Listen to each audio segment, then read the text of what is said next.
Je, unajua ya kwamba unaweza fanya kazi kwa bidii lakini ushindwe?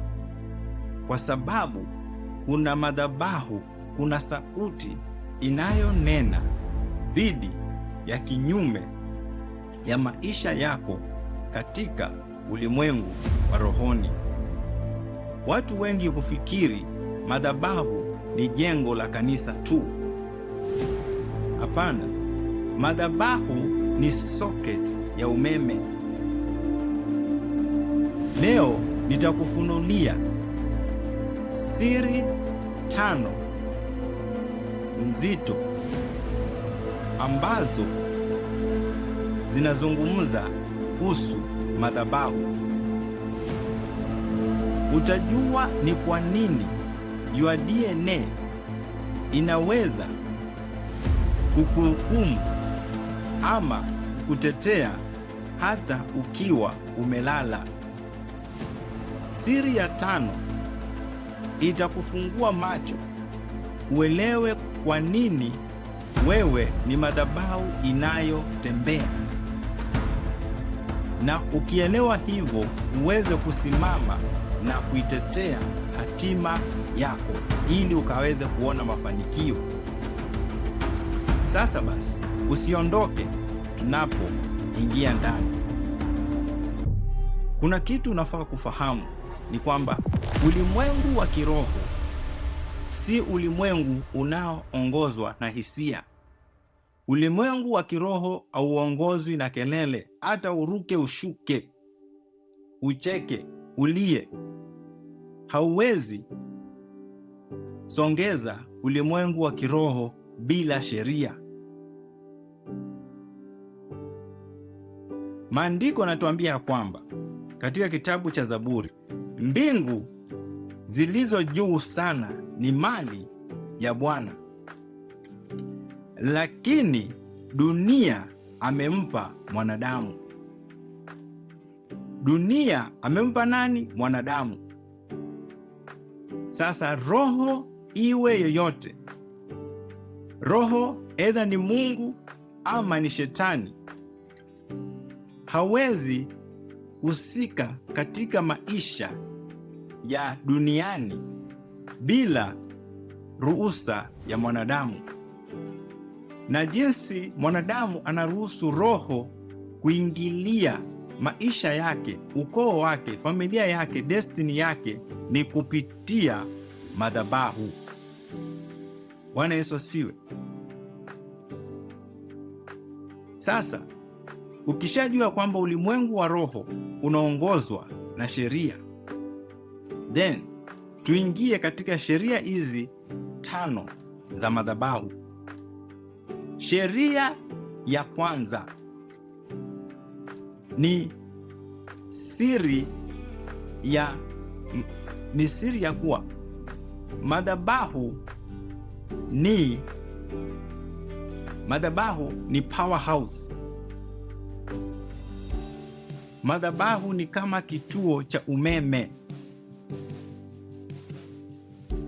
Unaweza kuwa na simu na chaja, lakini bila socket simu yako haiwezi kuwa na nguvu. Sasa madhabahu ndiyo connector, ina connect ulimwengu wa roho na ulimwengu wa mwili. Sasa mwanadamu aweze kuwa na nguvu, ni lazima awe connected na madhabahu, ili Mungu aweze kuhusika katika maisha yako hapa duniani, ili Mungu aweze kuhusika na familia yako na kazi zako na ndoa yako, ni lazima madhabahu iwe imesimama. Bwana Yesu asifiwe. Siri ya 2 ni ya sauti. Madhabahu ina sauti. Tuangalie katika kitabu cha Ufunuo 9:13.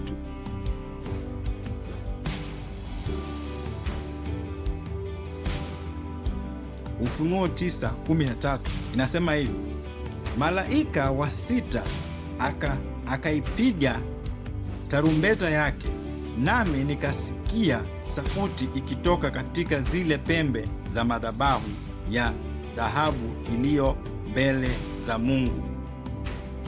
So tunaona ya kwamba madhabahu inanena,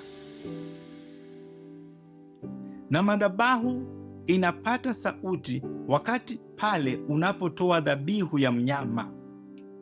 Sasa damu ile inapomwagika katika madhabahu, damu hiyo inageuka ikakuwa sauti katika ulimwengu wa roho. Na katika sauti hii tunaona katika Biblia kuna sauti aina mbili. Kuna sauti ambayo inanena kinyume na maisha yako, kama wewe ni mtu ambaye unazungumziwa na madhabahu za mababu, na kuna sauti ambayo inanena mazuri kukuhusu. Huyu ni Mkristo, wakati sauti ya damu ya Yesu inatunenea mazuri. Bwana Yesu asifiwe. Tunaona katika kitabu cha Mwanzo stori ya Kaini na Habili. Wakati Kaini aliua Abel, Mungu alisema ya kwamba sauti ya Abel inalia, sauti ya damu ya Abel inamlilia kutoka kwenye ardhi. Sasa sauti hiyo ya mwenye haki ndiyo iliyofanya Mungu akashuka. Sauti hiyo ya Abel, maana Abel alikuwa ametoa dhabihu ya mnyama na Ken alitoa dhabihu ya nini? Dhabihu ya mapato ya shamba, nguvu za mkono yake.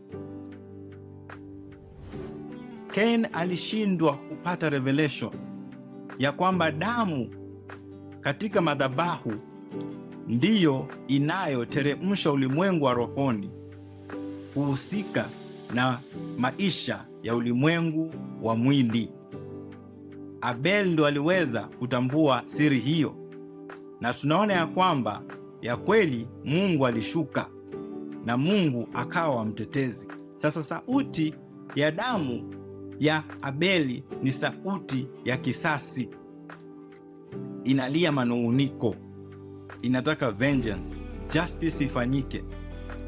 Sauti inayotoka katika damu ya Yesu ni sauti ya rehema, inanena mazuri katika maisha yako. Sasa jichunguze leo, ni sauti gani inayonena katika maisha yako? Na njia rahisi ya kutambua sauti ambayo inanena katika maisha yako ni kuangalia mfumo wa mambo yanayojirudia katika maisha yako, katika familia yako, katika ndoa yako. Just look at the patterns. Kama kuna vitu zinajirudia kwa msimu fulani, ukifika kiwango fulani ugonjwa inakuwa, ama ukifika kiwango fulani umaskini unaingia, kuna sauti ambayo inasema stop wakati umefika kiwango fulani cha kubarikiwa. Sasa siri ya tatu ni ya exchange, spiritual exchange, siri ya mabadilishano. Katika madhabahu hauwezi kuja kwa madhabahu mkono tupu, maana madhabahu ni a place of exchange. Madhabahu ni mahali unapoleta dhabihu. Wakati Mungu alikuwa anashuka juu ya madhabahu na moto, hakuwa anashuka kuteketeza madhabahu iliyo tupu. Moto wa Mungu ulikuwa unashuka kuteketeza dhabihu. Sasa madhabahu ambao haina dhabihu ni madhabahu ambao haina sauti, maana dhabihu ndiyo inapea madhabahu sauti. Sasa kujipeana kwako kwake Mungu, bidii yako, muda wako, pesa zako, dhabihu, yani kujipeana kwako, unayojipeana kwa bidii, hiyo ndiyo dhabihu unayoipeana kwake Mungu. Bwana Yesu asifiwe. Haleluya.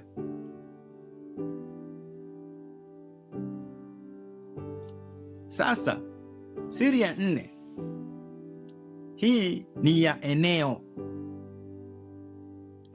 Katika eneo, madhabahu zinazungumza katika maeneo. Umewahi ingia maeneo Ukiangalia wakaazi wa maeneo hayo ni walevi kupita kiasi.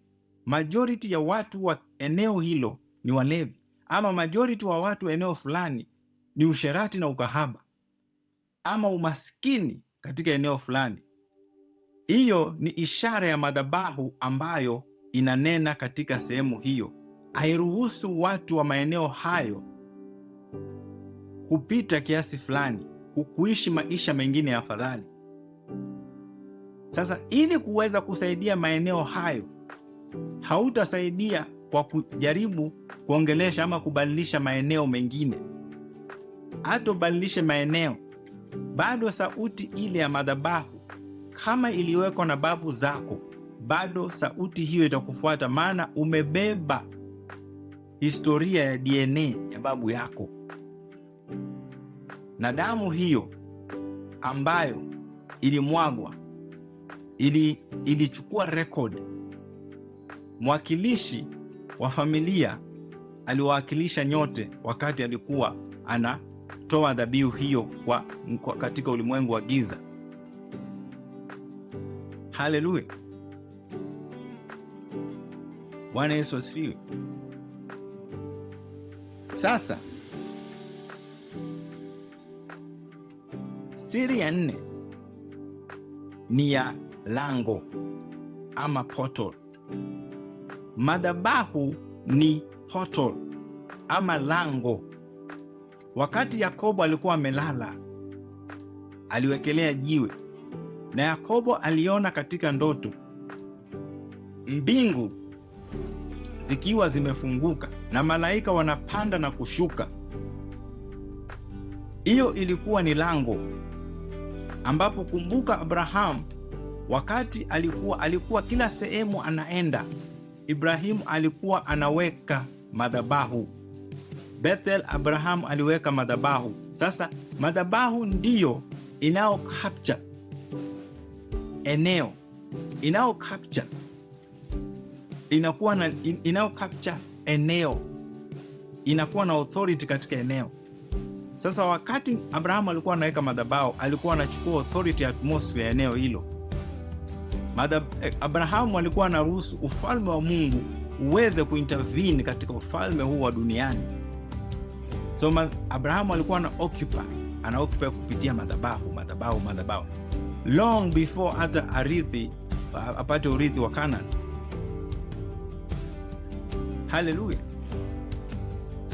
Sasa siri ya 5, hii ni ya madhabahu mpya. Sasa wewe mtoto wa Mungu ni madhabahu inayotembea. Mwili wako ni madhabahu, roho yako ndiyo dhabihu. Sasa ni lazima uchunguze sana, ni mambo gani ambayo unajipatia, ni vitu gani ambavyo umejiexpose katika kuwatch, ni vitu gani unavyotazama, vitu gani unavyosikiza, vitu gani unavyojipeana kwake sana, maana hiyo itadetermine moto wa madhabahu yako, na kile kilicho ndani kitamanifest nje. Kama madhabahu yako iko na moto, kama madhabahu yako inachoma dhabihu, maisha yako yatamanifest utukufu wa Mungu. Bwana Yesu asifiwe.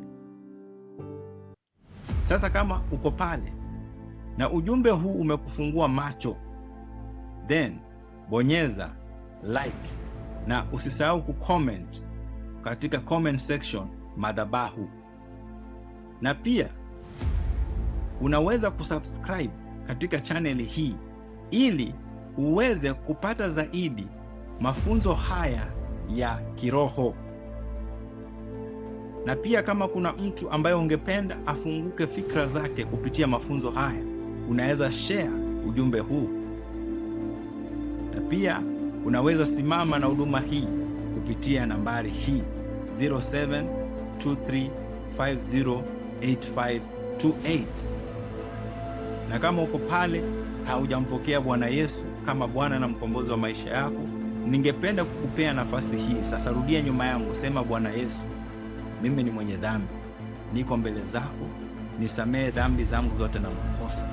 Futa jina langu kwa kitabu cha hukumu, andika jina langu kwa kitabu cha uzima. Nimekupokea Yesu uwe Bwana na mkombozi wa maisha yangu, kuanzia sasa na hata milele. Amen. Bwana Yesu akubariki. Kama umeomba ombi hilo, unaweza tupigia simu kupitia nambari hiyo ya 0723508528. God bless you and see you next time. Shalom.